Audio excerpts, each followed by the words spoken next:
સ્વામિનારાયણ વિદ્યાર્થી મિત્રો, SGIS ગુરુકુળ online YouTube ચેનલમાં આપનું હાર્દિક સ્વાગત છે. આજે આપણે એકદમ સરળ રીતના વર્ગમૂળ કઈ રીતના શોધવું એના માટે આપણે 2 જ મિનિટની અંદર શોધી લેવાનું. 2 જ મિનિટની અંદર શોધી લેવાનું એકદમ સરળ રીતના. તો પેલા તો તમને 4 અંકની કોઈ પણ સંખ્યા આપેલી હશે 4 અંકની, બરાબર. ચલો 4 અંકની પેલા તો આપણે વર્ગ આવડતા હોવા જોઈએ. તો 1 થી 10 સુધીના આપણે વર્ગ આવડવા જરૂરી છે.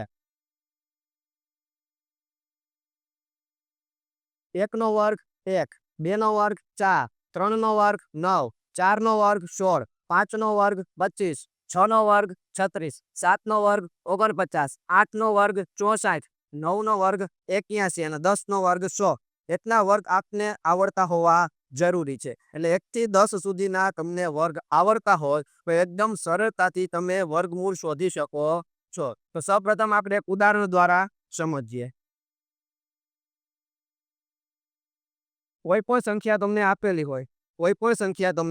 આપેલી હોય જેમ કે વર્ગમૂળમાં 7744 આ સંખ્યા તમને આપેલી છે. આનું તમારે એકદમ વર્ગમૂળ શોધવું હોય તો એકદમ સરળ રીતના પેલા તો આપણે છેલ્લો લાસ્ટ ડિજિટ પકડવાનો. કયો ડિજિટ? લાસ્ટ ડિજિટ કયો છે? તો કે સાહેબ અહીંયા છે 4. કયો છે? 4. તો જોવાનું આમાં 4 ક્યાં આવે છે? તો કે 2 નો વર્ગ કરું 2 નો વર્ગ કરું તો 4 જવાબ આવે. એટલે કે અહીંયા આવશે 2 અને બીજું તો કે સર 8. 8 નો વર્ગ 64 એટલે કે અહીંયા આવશે 8.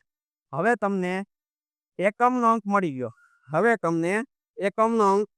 હવે તમારે શોધવાનો છે દશકનો અંક. કયો અંક શોધવાનો છે?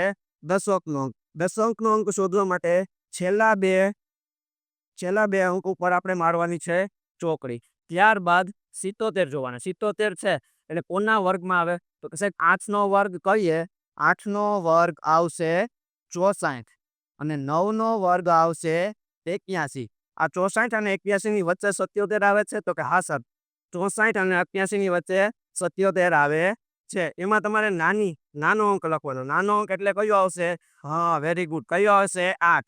એટલે અહીંયા પણ 8 આવશે અને અહીંયા પણ 8 આવશે. હવે ફાઇનલ થઈ ગયું છે. કાં તો જવાબ 82 આવશે અને કાં તો જવાબ 88 આવશે. કાં તો જવાબ 82 આવશે અને કાં તો જવાબ 88 આવશે. એ બે નક્કી કરવા માટે આ બે માંથી આપણે નક્કી કરવું છે કે આમાંથી સાચો જવાબ કયો છે. તો એના માટે 8 ગુણ્યા 9 આ જે બે સંખ્યા આવેલી છે 8 ગુણ્યા 9 8 નવા તો કે સર 72. 8 નવા 72. આ 72 કરતા આ 77 કેવા છે? હા, વેરી ગુડ. કેવા છે? મોટા. તો આનો જવાબ આવશે 88. એટલે આનો ફાઇનલ જવાબ શું આવશે? 88. બરાબર. એટલે 7744 નું વર્ગ કાઢી એટલે 88 જવાબ આવશે.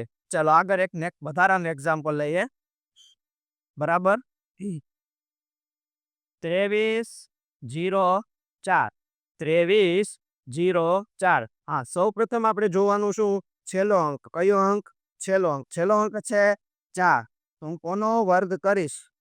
તો કે સાહેબ 2 નો વર્ગ કરો તોય 4 આવશે અને બીજું આવશે 8. એટલે આપણો એકમનો અંક નક્કી થઈ ગયો. હવે આપણે આગળ સ્ટેપ જઈએ. આગળ શું છે? તો કે આ બેને ચોકડી મારવાની. હવે લેવાનું 23. તો કે જોવાનું એ તો કે 4 નો વર્ગ તો કે સાહેબ 16.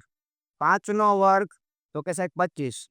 આ બંનેની વચ્ચે 23 આવે છે? તો કે હા સાહેબ 16 અને 25 ની વચ્ચે 23 આવે છે. ચલો તો જોઈએ. નાનો તો કે સાહેબ અહીંયા આવશે 4, અહીંયા આવશે 4. હવે કાં તો જવાબ 42 આવશે ને કાં તો જવાબ 48 આવશે. એ બે જોકી કરવા માટે આપણે 4 ગુણ્યા 5 એટલે કે 5 ચોક 20. 5 ચોક 20. આ 20 કરતા આ 23 કેવા છે? મોટા. હા, કેવા છે? મોટા. તો આનો જવાબ આવશે 39. એટલે આનો ફાઇનલ જવાબ શું આવશે? 48. સરસ, વેરી ગુડ. ચલો તો આના આધારે આ રીતના આપણે કોઈ પણ સંખ્યાનું વર્ગમૂળ કાઢવું હોય તો એકદમ સરળતાથી કાઢી શકીએ. હા, બીજું છેલ્લે લાસ્ટમાં આપણે જાતા લેસન તો આપવું પડે ને મિત્રો. એટલે આપણે છેલ્લે જાતા બધા વિદ્યાર્થીઓ લેસન લખી લેવાનું છે.